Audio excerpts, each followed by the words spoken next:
Sa puntong ito, kausapin po natin live si dating Senador Antonio Trillanes. Magandang gabi po sa inyo, sir. Magandang gabi po sa inyo, Miss Mel, at sa ating mga viewers. Una po sa lahat, inilagay na si Senator De La Rosa sa protective custody ng Senado. At ang sabi po ni bagong Senate President Alan Peter Cayetano, poprotektahan ng Senado si De La Rosa. Ano po ngayon ang mangyayari sa pagsisilbi sa kanya ng warrant of arrest ng ICC? Sir. Ganito po ang ginagawa nila. Mag-create po sila ng constitutional crisis. Pero alam niyo po, yung ginawa ni Senator Cayetano, obstruction of justice yan. Kasi valid warrant po ito ng ICC na transmit via the Interpol na sineserve po ng ating local authorities. At meron po tayong batas, yung Republic Act 9851 na nakalagay po doon na kapag may isang akusado na iniimbestigahan ng International Tribunal sa mga kasong crimes against humanity, genocide at iba pa, ay ang otoridad ay maaring isurrender ito doon sa international court na yon. Nakalagay po yan sa batas, napakaliwanag po yan. Valid yan, hindi yan na-declare na unconstitutional o illegal. So, ito ngayon ang ginagawa nila. Wala pong basihan ang protective custody. Kasi, alam niyo po, nung ako nasa Senado, nung kinancel yung aking amnesty, ay nung walang warrant, hindi pinayagan ako arestuhin. Pero nung nag-issue po yung RTC sa Makati ng warrant of arrest, ako po ay inaresto sa loob mismo ng Senado habang may session. At yun po ang precedence. Pag valid ang warrant, hindi pwedeng pigilin yon. Kaya sila po, they are courting cases to be filed against them for obstruction of justice.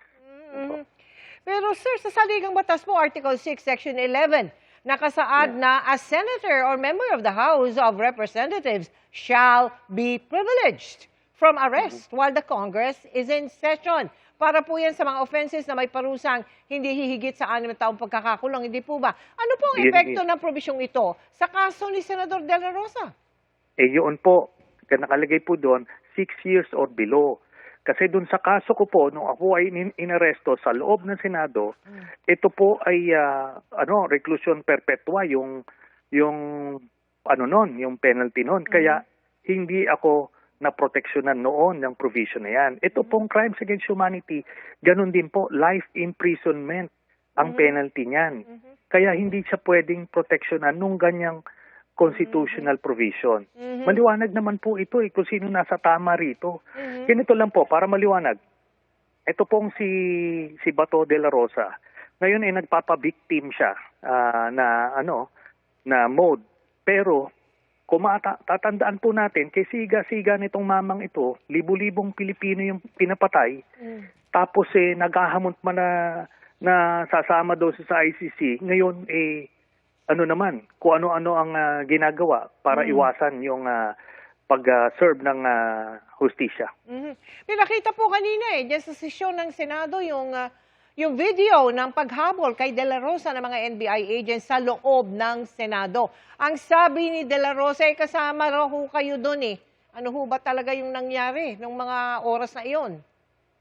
Wala po ako doon physically, pero sana nga nandoon ako para na-wrestling ko tong mamang ito nadala na sa kotse ng NBI. At kasi nahihiya pa sila Nahihiya pa ho yung mga ibang ahente. Binuli niya, sinigaan niya. Tapos nung nakalusot siya, takbo siya. Hindi pa pwedeng ganyan.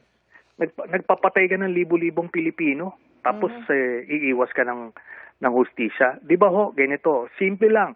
Pagka ikaw ay nag-order na patayin, kahit isang tao, murder po yan. Life imprisonment. Ito po, buhay tayong lahat nito.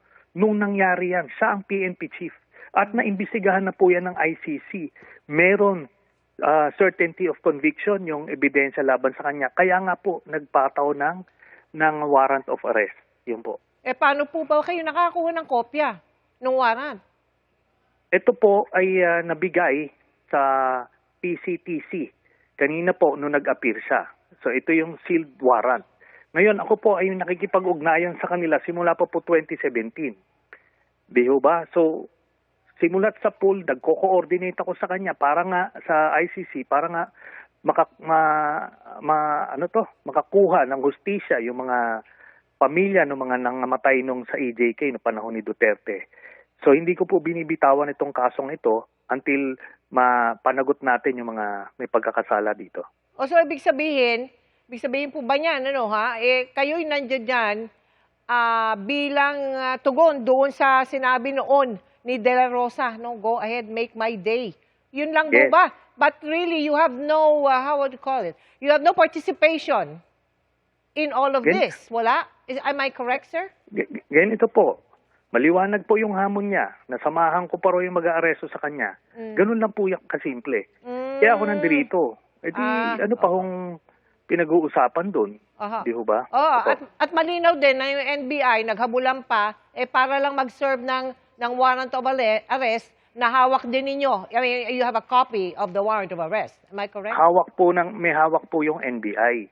Pinakita Yes. ko lang po sa media. Yes. Yung para imbis na sila po yung harap, ako na po. So yun lang po yun.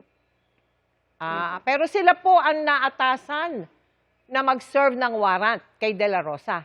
Yes, sila po ay ang competent legal authority Yes. to administer the warrant. Yes. So yun lang po yun. Sinamahan ko lang po kasi Not you, personal yes. request ni Bato. Yun po. Maraming salamat po sa inyo, dating Senador Antonio Trillanes IV. Maraming salamat, ma'am. Sinusubukan po naming makuha ang panig ni Senador Bato de la Rosa sa mga pahayag na yan ni Senator Trillanes.